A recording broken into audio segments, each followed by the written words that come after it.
প্রার্থীদের মধ্যে সৎ থাকাটা আর কমিটমেন্ট রাখাটা, কারণ সবাই হচ্ছে দেখা যাচ্ছে কি ইস্তেহারে হচ্ছে ভুরি ভুরি কথা বলে। কেমন লাগছে নির্বাচন?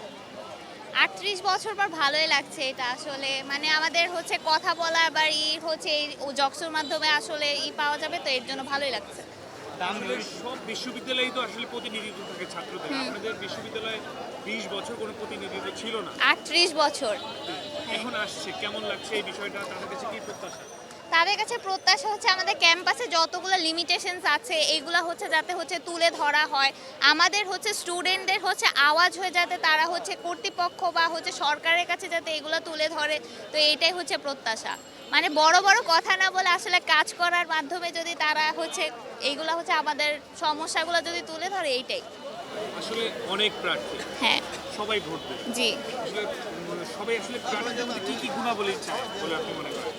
প্রার্থীদের মধ্যে সৎ থাকাটা আর কমিটমেন্ট রাখাটা, কারণ সবাই হচ্ছে দেখা যাচ্ছে কি ইস্তেহারে হচ্ছে ভুরি ভুরি কথা বলে, পরে দেখা যায় দিন শেষে হচ্ছে ভোটটা পাওয়ার পর আর কোনো ধরনের প্রতিশ্রুতি তো দেয় অনেক, পরে সেগুলো ফুলফিল করার মতো আর ক্যাপাবিলিটি দেখা যায় না পরে। তো এইটাই প্রত্যাশা তাদের কাছে যাতে সৎ থাকে।